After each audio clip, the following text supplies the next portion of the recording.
You're listening to the Veterinary Innovation Podcast.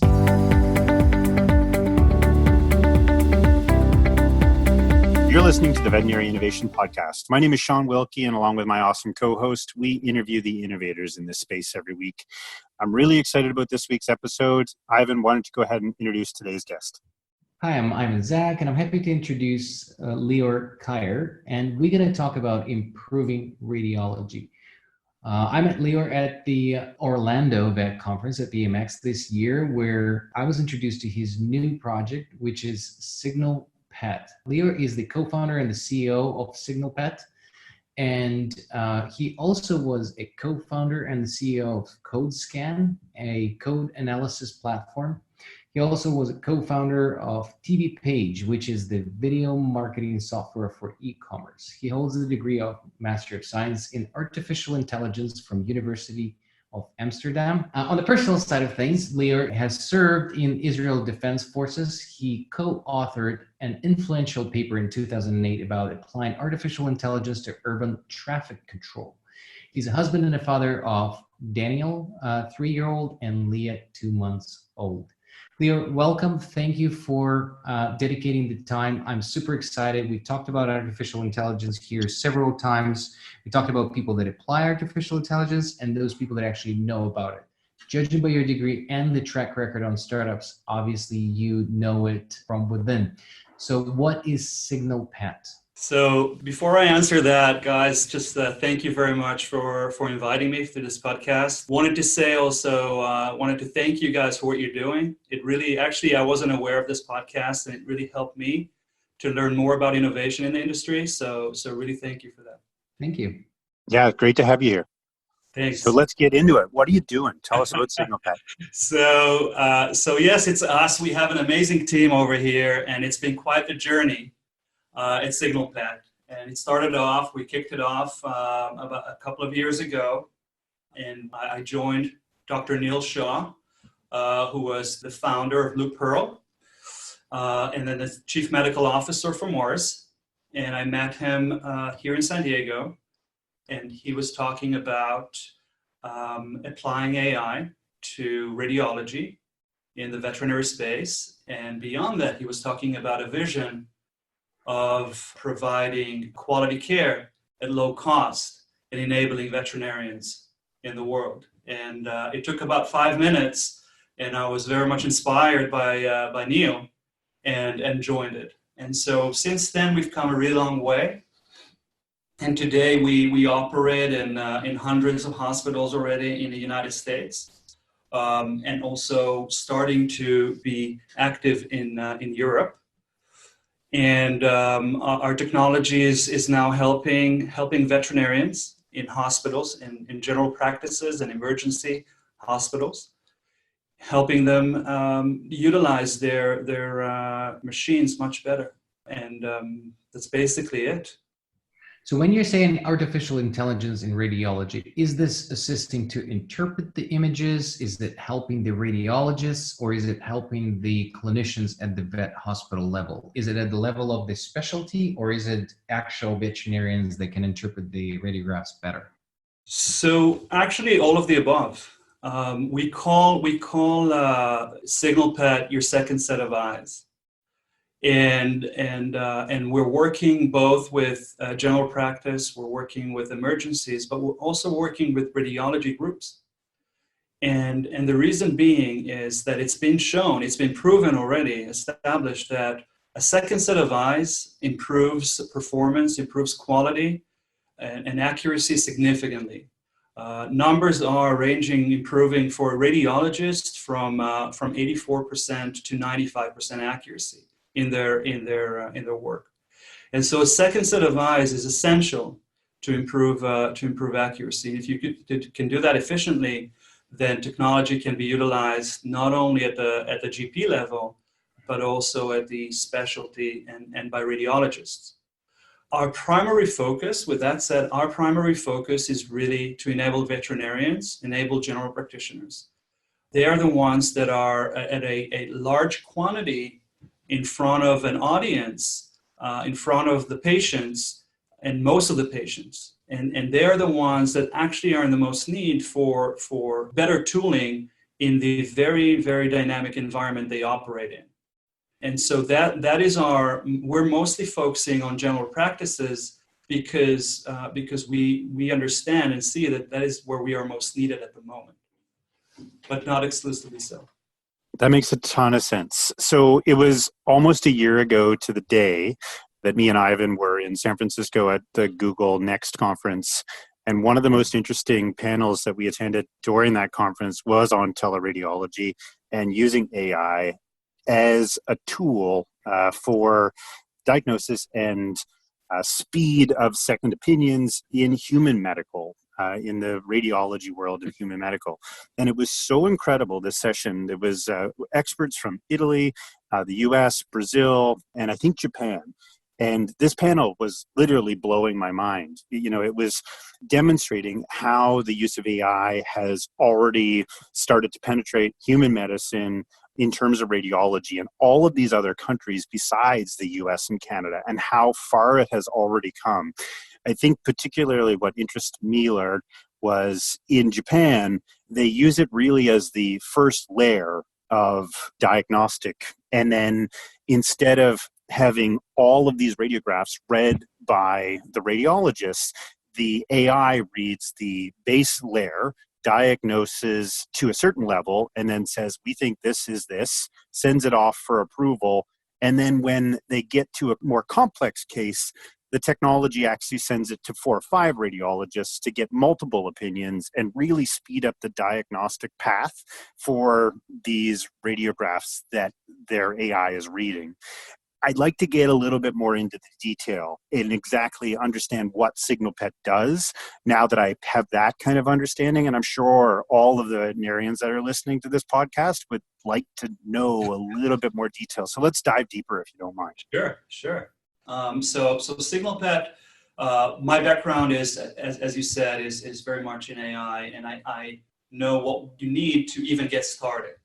And so the first thing we did is we acquired a large quantity of data to just get started for radiograph. And it's important for that data to have a good variance.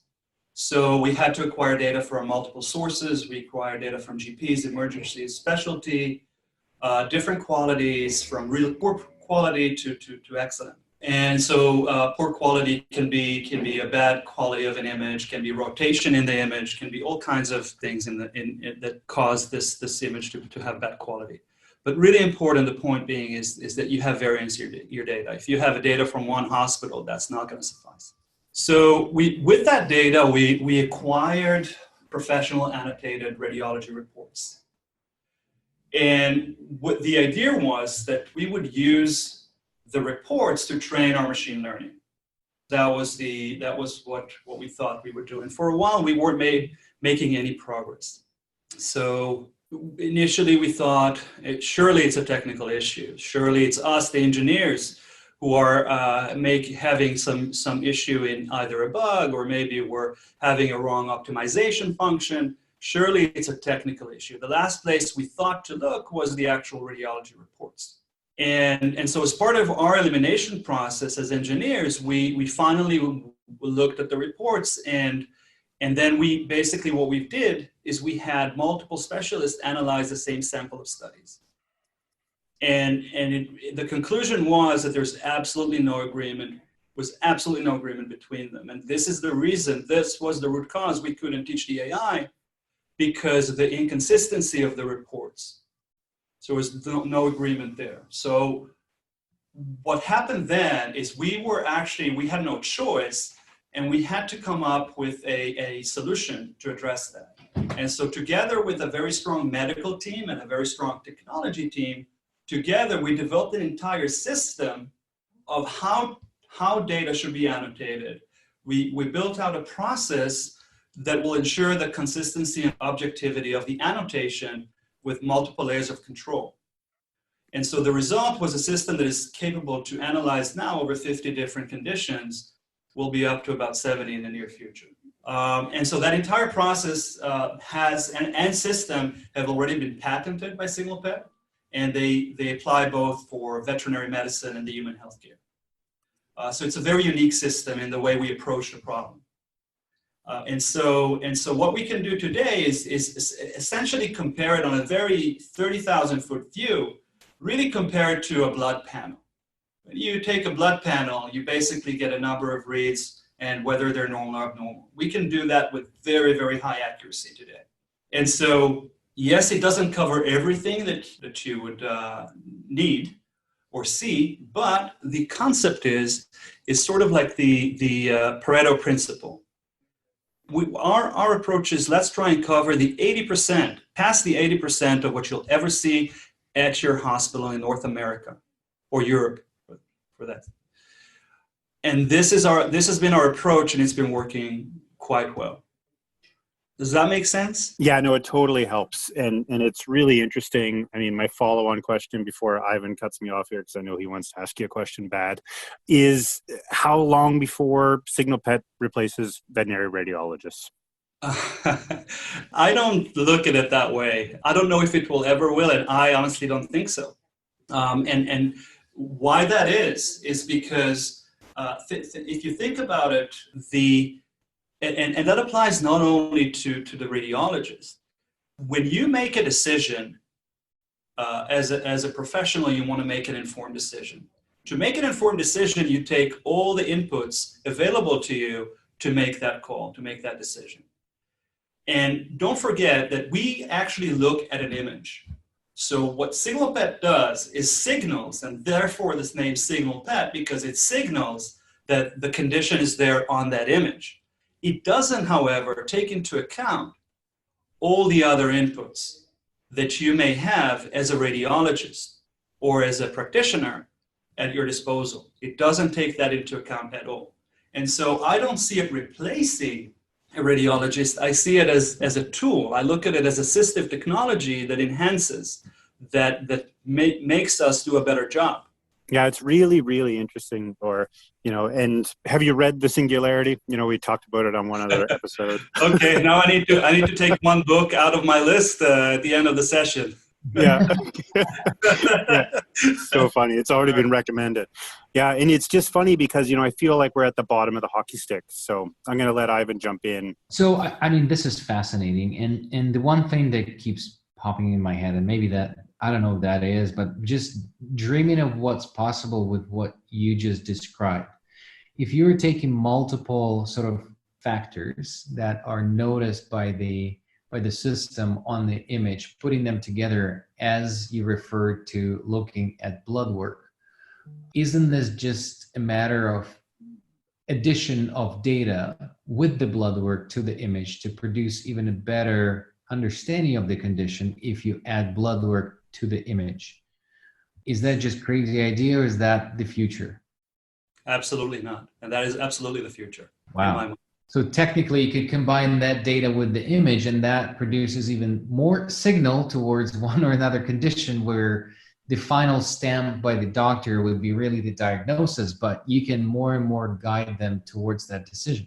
Correct. And I think it's a combination of being able to enhance the process, and also at the end of the day, you want to help the professional do their job, which is to make that final call. But you want to, as much as you can, present it and add all the information that you can to help them make an informed decision. And the better you can do that, the better you assist the veterinarians and radiologists and other specialists. In my mind. So switching maybe a little bit from this, so from technology back to humans. So in SmartFlow, the previous project that I had, we developed an anesthetic sheet. And we wanted to monitor anesthesia from, on the iPad, not on the paper. And then I came to the understanding, we created that we could remotely look at the anesthetic sheets. And my dream was to create a remote anesthesiologist looking at the image in another location. And then the anesthesiologists split into basically 50-50 camp of 50% that just loved the idea and 50% that hated the idea. And it was really big struggle to try to communicate with those that hated it. So I'm sure you're hearing all kinds of feedback. And what is the response of specifically doctors? Are there those that are saying this is witchcraft and we shouldn't have this? And are there those radiologists that also think that, and are there those that support this? Do you also experience that split? The split is always there. You can't convince everyone from day one. That would be unrealistic. So witchcraft, no. No one thinks it's witchcraft. However, in some cases, we've seen that some professionals say, well, what you find, I can already find, for example, or I would have seen this. So it doesn't actually add value to me because I would have found this. And so we do get that. Across the board, it's nothing really. Speaking from a business standpoint, conversion rates are off the charts. And the reason is that we basically give a free trial. And we say, just try it. Just try SignalPet and see if it works for you. If it doesn't, then we're happy to hear why. But why don't you just give it a try and see if it helps?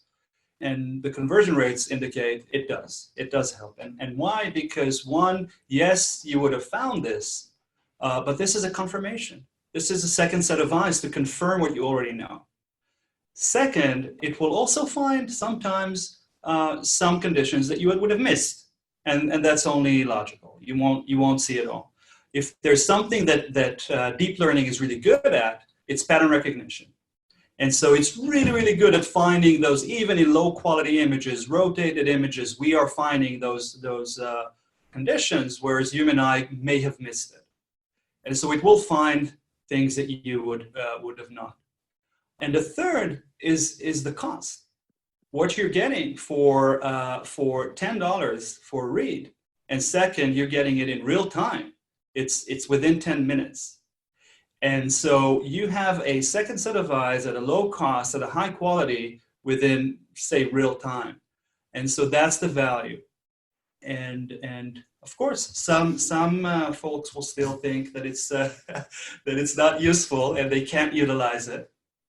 But slowly and gradually, more and more, we are getting more and more confirmations and signals from the market, from veterinarians, how it's helping them in multiple ways. Yeah, I love the start of the hockey stick. The more data, the more analysis, the better the tool. It's just incredible to me. And this conversation's I'm all fired up. This happens when this stuff gets really interesting. But I've got a question for you. It's no doubt to me that you've seen some very interesting stuff in technology. Lior, what's the one thing that stood out to you in the last couple of years that's literally knocked your socks off from a technology perspective? If anyone knocked me off my feet, that would be Elon Musk with SpaceX and everything that he's doing. It's become a Silicon Valley joke to make the world a better place. But Elon is really is on the front line. Is taking on so much, and I much respect him and the work that everyone there is doing. And AI is just one part of it. Eventually, honestly, I see it always as a means to an end, and the end should always be to really help others, to see how you can utilize technology for the sake of really solving problems and helping others. And so AI is a very, very effective and a modern way to do that. And fortunately, recent years, we're now able to do that. Whereas I remember running a single layer neural network, one layer, even one called perceptron, one node, for days and weeks until I got a result out of it and was able to make predictions. And it's just remarkable what we can do today, how we can train multi-layer deep learning networks in a matter of days and get them to learn such complex problems. It blows me away.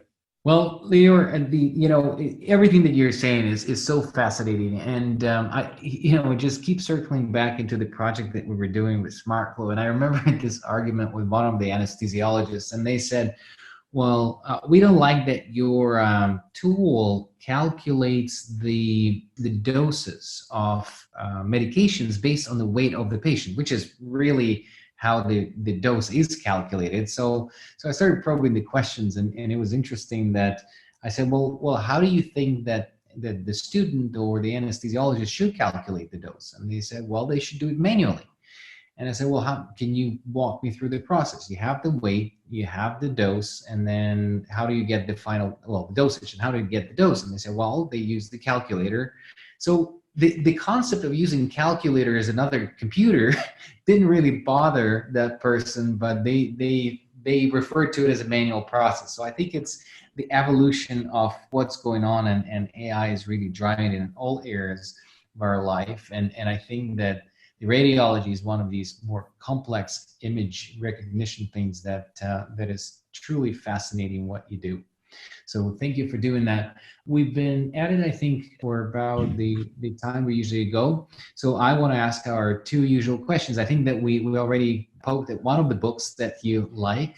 So you can either name that one or another one, or TED Talk or YouTube video that you've seen recently and would recommend our listeners. Sure. So yes, scratch that one book. But the second one, I hope you probably have read it. But if you haven't yet, I would absolutely recommend reading *Sapiens: A Brief History of Humankind* by Yuval Harari. A wonderful book. And yeah, I think I'll recommend one. And then we also, with your network, do you know anybody in our industry or outside of our industry that you think would be valuable to interview on the podcast that talks about innovation in veterinary medicine? Absolutely. So I'm not sure if you're aware of Scopio Labs, the guys that are doing cytology. They have developed a low-cost machine for cytology. And they're called Scopio Labs. I believe they operate out of Tel Aviv, and with offices in the US. And the name of the CEO is Itai. I met him, Itai Chayut. I met him at VMX. And I think it's wonderful what these guys are doing, and definitely worth having a chat. Thank you so much for listening to the Veterinary Innovation Podcast. If you want to hear about our new episodes, please follow us on any social media channel. Also, you can check out our website at veterinarynnovationpodcast.com. See you next week.